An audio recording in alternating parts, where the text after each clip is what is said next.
The question of why the average American owes the government more than $100,000 is really a question about national debt, and understanding it requires looking at how modern economies actually function. When we talk about this debt, we're discussing the portion of the United States federal debt that falls on each citizen if you were to divide the total amount equally. As of recent years, the US national debt has exceeded $33 trillion, and with a population of around 330 million people, that works out to over $100,000 per person. But this isn't money that individuals borrowed directly. It's the accumulated result of decades of government spending that exceeded tax revenues, and the story of how we got here reveals fundamental truths about economic policy, political choices, and the structure of global finance. To understand why this debt exists, we need to start with a basic principle of government finance. Unlike households or businesses, governments have the unique ability to spend more than they earn year after year by issuing bonds. When the US government needs money beyond what it collects in taxes, it sells treasury bonds to investors, which are essentially IOUs promising to pay back the money with interest at a future date. These bonds are purchased by a wide range of buyers, including foreign governments, pension funds, insurance companies, banks, and individual investors. The appeal of US Treasury bonds is that they're considered the safest investment in the world because they're backed by the full faith and credit of the United States government, which has never defaulted on its debt obligations. The accumulation of this debt didn't happen overnight. It's the result of spending decisions made over many decades, accelerated by specific events and policy choices. During World War II, the US took on massive debt to finance the war effort, but that debt was relatively manageable and was gradually paid down in the prosperous post-war years. The pattern changed significantly starting in the 1980s, when a combination of tax cuts and increased military spending under President Reagan led to growing deficits. The idea at the time was that lower taxes would stimulate economic growth so much that tax revenues would actually increase. But in practice, the deficits grew substantially. This established a pattern where the government consistently spent more than it collected, adding to the debt year after year. The debt accelerated dramatically during times of crisis. The financial crisis of 2008 required massive government intervention to prevent a complete economic collapse. The government bailed out banks, took over failed mortgage companies, implemented stimulus programs, and saw tax revenues plummet as unemployment soared and economic activity contracted. This added trillions to the national debt in just a few years. Then came the COVID-19 pandemic in 2020, which triggered an even larger response. The government sent direct payments to citizens, dramatically expanded unemployment benefits, provided loans and grants to businesses, funded vaccine development, and supported healthcare systems. These emergency measures were necessary to prevent economic catastrophe, but they added several $1 trillion more to the debt in a very short time. But crisis spending is only part of the story. The structural reasons for the debt are built into long-term government commitments that existed before these crises and will continue after them. The biggest drivers are what economists call entitlement programs, primarily Social Security, Medicare, and Medicaid. Social Security provides retirement and disability benefits to tens of millions of Americans. Medicare provides health insurance for people over 65, and Medicaid provides health care for low-income individuals and families. These programs are immensely popular and politically difficult to cut. But they're also expensive, and growing more expensive every year as the population ages. The baby boom generation, those born between 1946 and 1964, is now retiring in large numbers, which means more people receiving benefits and relatively fewer workers paying into the system through payroll taxes. Healthcare costs add another layer of complexity.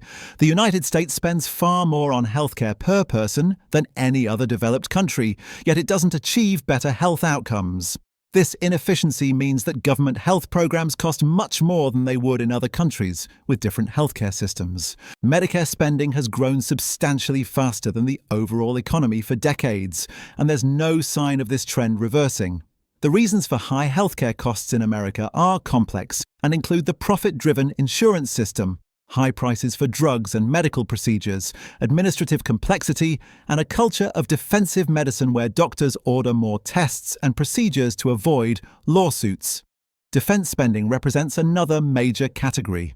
The United States maintains by far the largest military in the world, with a defense budget that exceeds the next 10 countries combined. This reflects America's role as a global superpower with military commitments around the world, including hundreds of bases in dozens of countries, multiple carrier strike groups patrolling the oceans, nuclear forces, and ongoing military operations in various regions. The defense budget includes not just direct military operations, but also the maintenance of equipment, research and development of new weapons systems, veterans' healthcare and benefits, and the enormous bureaucracy required to manage it all. While some argue this spending is necessary for national security and maintaining global influence, others point out that it far exceeds what would be needed for actual defense of American territory. The tax side of the equation is equally important in understanding the debt. Government revenue comes primarily from income taxes, payroll taxes that fund Social Security and Medicare, and corporate taxes. Over the past several decades, there's been a general trend toward lower tax rates, particularly for high earners and corporations. The top marginal income tax rate, which applies to the highest earners, was over 90% in the 1950s, 70% in the 1970s, and is currently 37%. Corporate tax rates have also been reduced substantially. The argument for lower taxes is that they stimulate economic growth and investment, but they also reduce government revenue, which means either cutting spending or borrowing more. In practice, spending has been very difficult to cut due to political realities, so lower taxes have generally meant higher deficits. Tax avoidance and the complexity of the tax code also play a role. Large corporations and wealthy individuals have access to sophisticated tax planning strategies that allow them to minimize their tax obligations legally.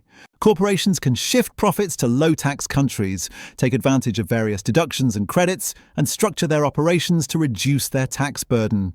Wealthy individuals can use strategies like tax loss harvesting, charitable trusts, and complex investment structures to reduce their taxes. The result is that the effective tax rate, what people and companies actually pay, is often much lower than the statutory rate. This reduces government revenue and shifts more of the tax burden onto middle-class workers who don't have access to these strategies. Another crucial factor is interest on the debt itself. When the government borrows money by issuing bonds, it has to pay interest to bondholders.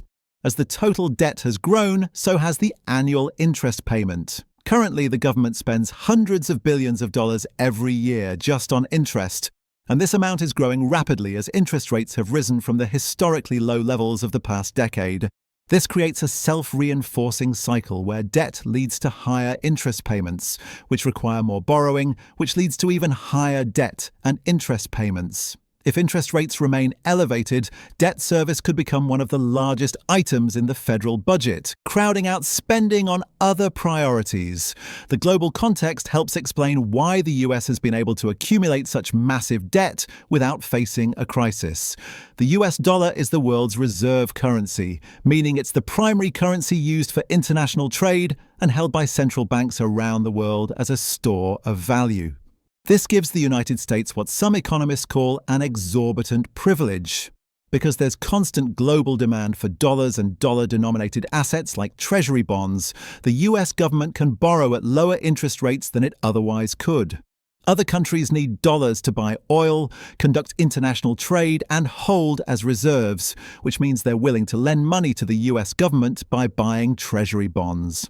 This system has allowed the US to run large deficits for decades without facing the kind of debt crises that have affected countries like Greece, Argentina, or Turkey. However, this arrangement isn't guaranteed to last forever. China, which holds over $1 trillion in US Treasury bonds, has been gradually reducing its holdings and working to internationalize its own currency. Russia and other countries have also been moving away from dollar-denominated transactions in response to US sanctions. The development of alternative payment systems and the potential rise of digital currencies could gradually erode the dollar's dominance.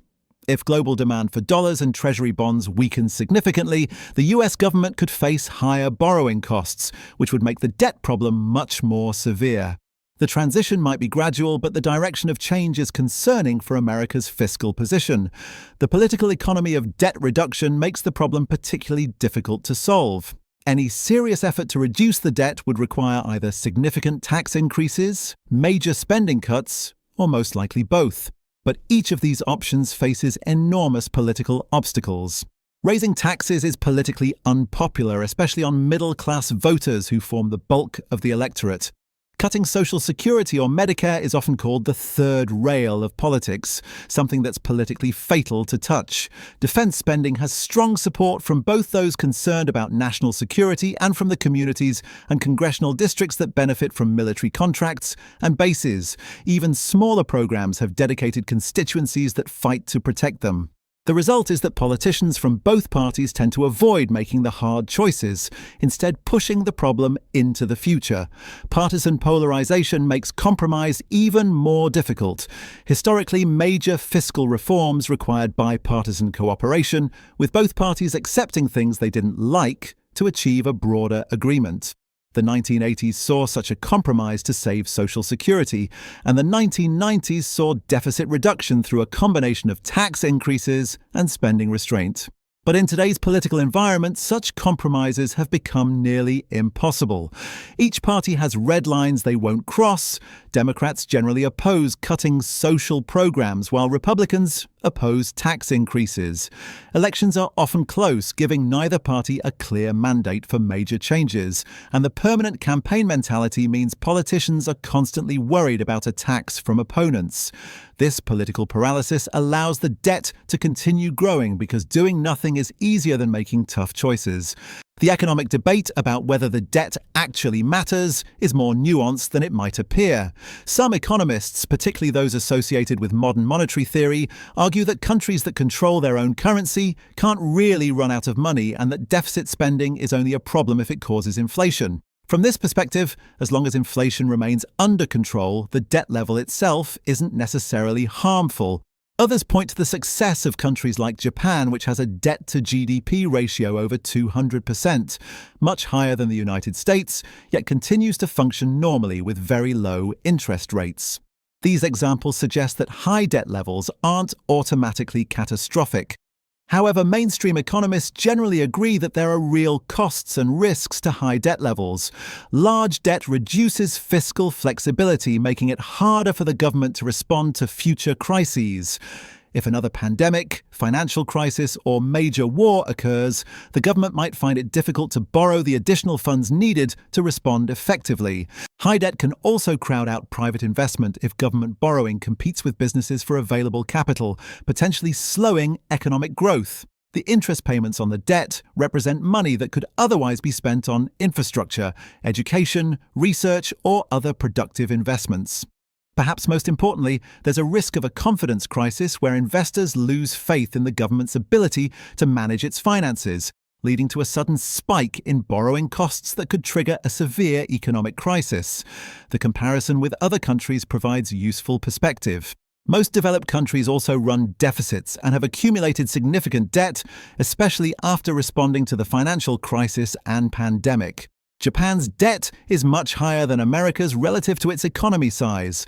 Several European countries have debt-to-GDP ratios above 100%. However, the United States is unique in its combination of high debt, large ongoing deficits, expensive healthcare system, aging population, and role as issuer of the world's reserve currency. This makes direct comparisons difficult. What works for Japan might not work for the United States, and vice versa. The key difference is that smaller countries face immediate market discipline if investors doubt their ability to repay, while the US has more room to maneuver due to the dollar's special status. But this advantage could erode over time. The path forward requires understanding that there's no easy solution. Some combination of revenue increases and spending reforms will eventually be necessary, but the exact mix depends on political choices and value judgments about the role of government. On the revenue side, options include raising tax rates on high earners, eliminating tax loopholes and preferences, implementing a carbon tax, or adding a value-added tax like most other developed countries have. Each of these would face political opposition but could generate substantial revenue. On the spending side, healthcare reform to reduce costs while maintaining coverage could save enormous amounts. Social security reforms like gradually raising the retirement age or adjusting benefits for high earners could improve its finances. Defense spending could potentially be reduced if America scaled back its global military commitments, though this would require rethinking foreign policy priorities. The timing of fiscal reform matters greatly. Trying to cut deficits during an economic downturn can make the recession worse by reducing overall demand in the economy. The experience of European countries that imposed austerity measures after the financial crisis shows the risks of cutting spending too aggressively during weak economic times. Conversely, running large deficits during periods of strong economic growth, as the United States did in the late 2010s, misses the opportunity to pay down debt when the economy can most afford it. The ideal approach would be to allow deficits during recessions to support the economy, then run surpluses during good times to pay down the debt. But this kind of counter-cyclical fiscal policy requires political discipline that has been lacking. Looking ahead, demographic trends suggest the problem will get worse before it gets better. The ratio of working-age adults to retirees is declining as the population ages, which means fewer workers supporting more retirees through Social Security and Medicare. Immigration could help offset this trend by bringing in younger workers who pay taxes and contribute to the economy, but immigration policy has become highly controversial and politically divisive. Technological change and automation might boost productivity and economic growth, generating more tax revenue, but they could also displace workers and increase inequality, potentially reducing tax revenue and increasing spending on social programs. Climate change will likely require massive investments in infrastructure and adaptation, adding to fiscal pressures. All of these factors suggest that without significant policy changes, the debt will continue to grow. The question of why the average American owes more than $100,000 to the government ultimately comes down to political choices, economic structure, and historical circumstances. Americans have collectively chosen through their elected representatives to maintain generous social programs, a large military, and relatively low taxes, especially for corporations and wealthy individuals. This combination inevitably produces deficits and growing debt. The immediate consequences have been limited because of the dollar's role in the global economy, but this doesn't mean the debt is cost-free or sustainable forever. At some point, difficult choices will need to be made about what kind of government services Americans want and are willing to pay for. The longer these choices are delayed, the more painful they're likely to be when they can no longer be avoided. Understanding this debt isn't just about numbers. It's about understanding the fundamental tensions in American political economy between what people want from government and what they're willing to pay for it. The recent data shows just how urgent this situation has become. In fiscal year 2025, which ended in September, the federal government ran a deficit of $1.8 trillion, meaning it spent that much more than it collected in taxes. This was actually slightly lower than the previous year, but as economists point out, the fact that the deficit didn't fall meaningfully despite a growing economy is deeply troubling. The government is now borrowing nearly $2 trillion every single year during times of peace and economic expansion, something that would have been unthinkable to previous generations who generally saved deficit spending for emergencies.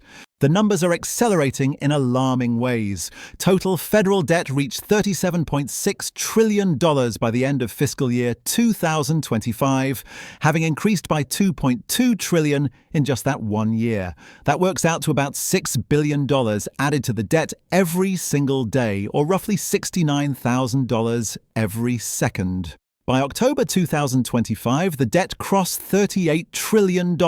Achieving this milestone during a government shutdown that itself illustrated the political dysfunction preventing any meaningful fiscal reform. Projections suggest that by 2035, just a decade from now, the gross federal debt could reach nearly $60 trillion if current trends continue. Perhaps the most striking change is what's happening with interest payments. In fiscal year 2025, the government spent $970 billion just on interest on the debt, nearly $1 trillion that bought absolutely nothing in terms of services or benefits for citizens. This interest spending has now surpassed defense spending and represents the third largest category of federal expenditure after only Social Security and Medicare. Think about what this means in practical terms.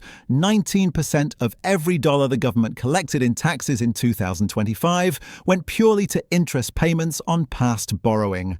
This proportion will only grow as the debt increases and as interest rates remain elevated compared to the historically low rates of the past decade. The trajectory is deeply concerning because the debt is now growing faster than the economy.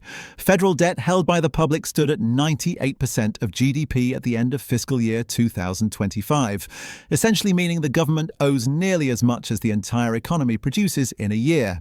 This is already close to the all-time record of 106% set just after World War II, and projections show the debt continuing to grow faster than the economy for the foreseeable future. The Congressional Budget Office estimates that debt will reach 116% of GDP by 2034 if policies don't change. Unlike the post-war period when debt was paid down during an era of rapid economic growth, there's no comparable growth boom on the horizon today. What makes the current situation particularly dangerous is that this massive borrowing is happening during relatively good economic times. Traditionally, governments run deficits during recessions when tax revenues fall and spending on unemployment and other safety net programs automatically increases. They're supposed to run surpluses during boom times to pay down that debt. But the United States is running deficits approaching 6% of GDP while unemployment is low and the economy is growing. This means there's no fiscal cushion left for the next crisis. When the next recession hits, or the next pandemic, or the next financial crisis, or the next war, the government will need to borrow even more on top of an already massive debt burden. The capacity to respond to emergencies is being eroded by the choice to run large deficits all the time. The political response has been inadequate to the scale of the challenge. In July 2025, Congress raised the debt limit by $5 trillion to $41.1 trillion, essentially giving permission to add even more debt without requiring any fiscal reforms or spending controls. This has become a routine pattern where the debt ceiling is raised to accommodate more borrowing rather than serving as a constraint on fiscal policy. The same political dynamics that created the debt prevent its solution. Neither party is willing to accept the pain of either tax increases or spending cuts on the scale that would be needed to meaningfully reduce deficits. Meanwhile, every year of delay makes the eventual adjustment more severe. The compounding nature of debt means that the problem gets exponentially harder to solve over time. Each year's deficit adds to the total debt, which increases interest payments, which increases the next year's deficit, which adds more to the debt. It's a snowball rolling downhill, gathering mass and momentum. Breaking this cycle requires running surpluses large enough not just to stop adding to the debt, but to actually pay it down. And that would require unprecedented fiscal discipline.